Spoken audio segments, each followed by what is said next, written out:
நல்ல தம்பி, உள்நாட்டில் நான் உயிரோட நடமாட முடியாது. அதனால வெளிநாட்டில் தங்கறதா முடிவு பண்ணிட்டேன். எனக்கு 50 லட்சம் ரூபாய் பணம் வேணும். 50 பைசா கூட என்னால இப்ப தர முடியாது. நல்ல தம்பி,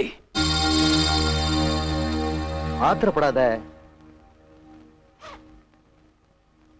பார், இந்த போட்டோவில் இருக்கிற பொண்ணை தேடி கண்டுபிடிச்சாதான் எஸ்டேட் சொத்தெல்லாம் நமக்கு வந்து சேரும். அதுக்கப்புறம் தான் பணத்தை பத்தி பேச முடியும்.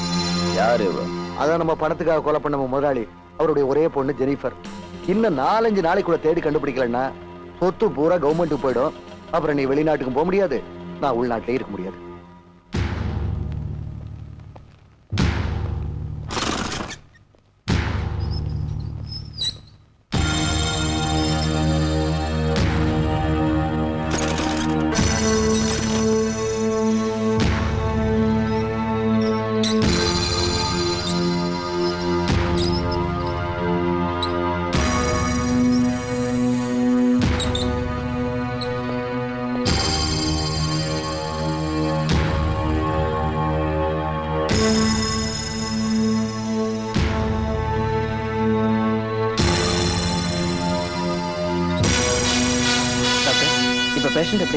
இன்ஸ்பெக்டர், இந்த பேஷண்ட் இங்க வரதுக்கு முன்னால இருந்த அதே கோமா ஸ்டேஜில் தான் இருக்காங்க.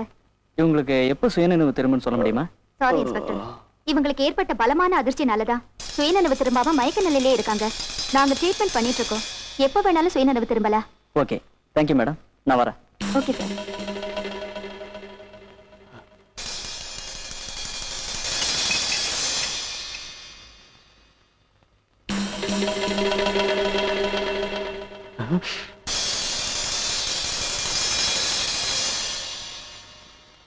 உன்னை காணாத கண்ணும் கண்ணல்ல, உன்னை எண்ணாத நெஞ்சும் நெஞ்சல்ல, உன்னை எண்ணாத நெஞ்சும் நெஞ்சல்ல.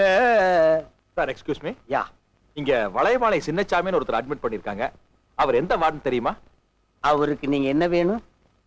அவருக்கு நான் உயிர் நண்பன் சார். ஆ, அவர் இல்லாம நான் இல்ல, ஆ, நான் இல்லாம அவர் இல்ல. ஆ. ஐயா, ஒரு 6 இன்ச்சுக்கு மூக்குல பஞ்சோட்டி இருந்தா உங்களுக்கு எல்லாம் அடையாளம் தெரியா போச்சா? சின்ன நீயா? இல்ல நீயா? என்ன யாரு மாறுகால் மாறுகை வாங்கியிருக்காங்க? ரவி, என்னுடைய பொது வாழ்க்கையில இருந்து ஓய்வு பெறலாம்னு முடிவு பண்ணிட்டேன்ப்பா. ஏன்?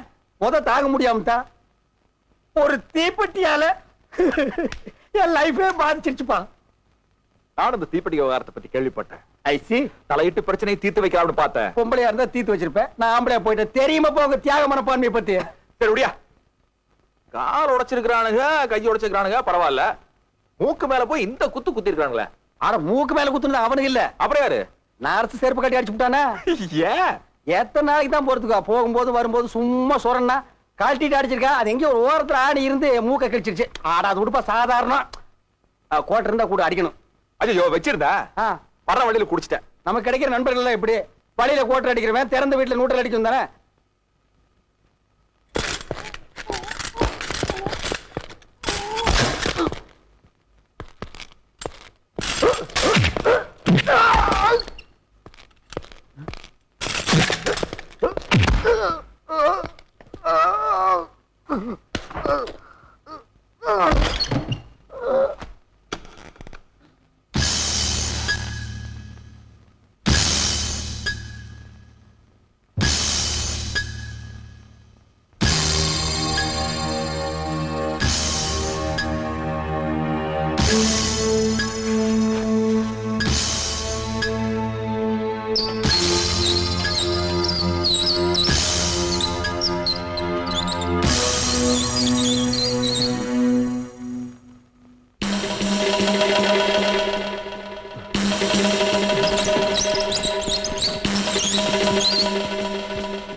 நிக்காத, மரியாதையா கதவு தர.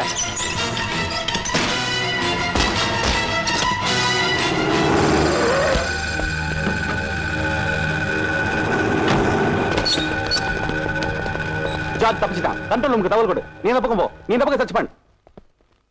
பேஷண்ட் ஐசியூ கொண்டு போங்க.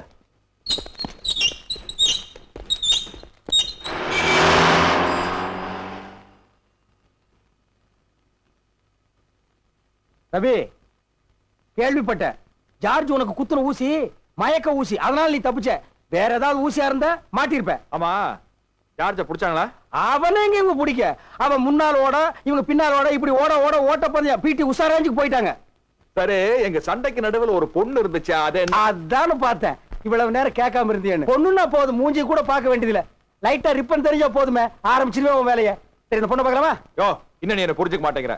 என் பொண்டாட்டி தவிர வேற ஒரு பொண்ணை நான் பார்க்கவும் மாட்டேன், நினைக்கவும் மாட்டேன். அப்புறம் மணி என் வீட்டுக்கு போறேன்.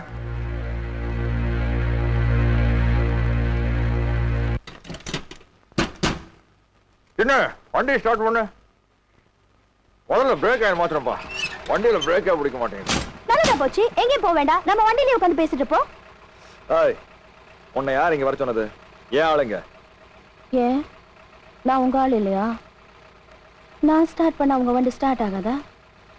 உங்களுக்கு தான் என்ன பிடிக்கல, உங்க வண்டிக்குமா என்ன பிடிக்காம போயிடும். தயவு செஞ்சு என்ன தொந்தரவு பண்ணாத, எனக்கு நிறைய வேலை இருக்குது. என்ன ரிப்பேர் பண்ண போறீங்க? அவ்வளவுதானே, நான் ஹெல்ப் பண்றேன். என்ன ஸ்டார்ட் பண்ணிட்டு நீங்க பாட்டு போயிட்டே இருந்தா எப்படி? எனக்கு ஒரு முடிவு சொல்லிட்டு போங்க. ஜெனிஃபர், ஃபைனலா ஒன்னு சொல்றேன். நீ அநியாயமா இழந்த சொத்துக்களை எல்லாம் உனக்கு மீட்டு தரணும்னு ஆசைப்பட்ட ஒழிய உன்னையே சொத்து அடையணும்னு நான் நினைக்கவே இல்லை. என்ன மறந்துட்டு ஒரு நல்ல வாழ்க்கை அமைச்சுக்கிறதா உனக்கு நல்லது. நீங்க சொன்ன மாதிரி வேற வாழ்க்கை அமைச்சுக்க போறேன்.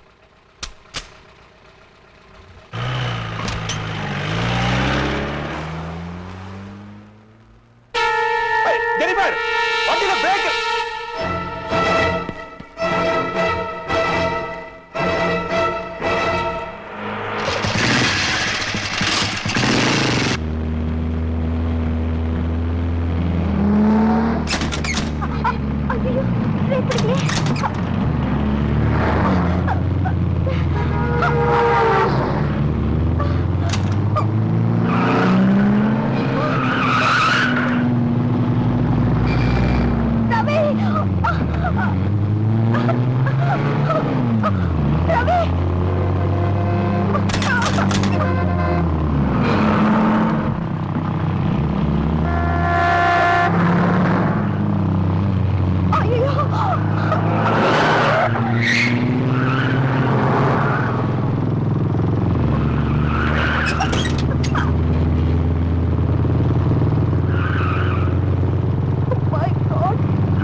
பாரு, ஆபத்தான சூழ்நிலையில் ஒரு பொண்ணை காப்பாற்ற வேண்டியது ஒரு ஆம்பளையோட கடமை.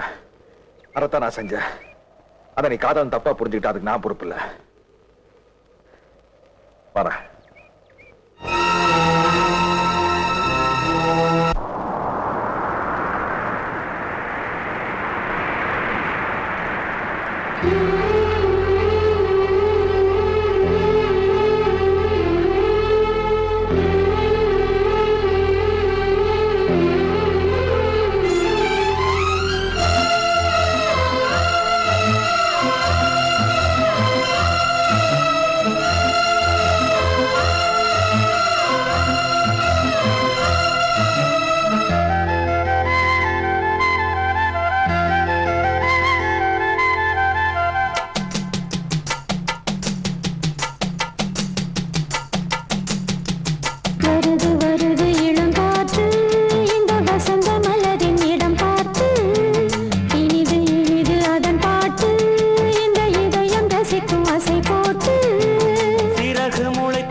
என்று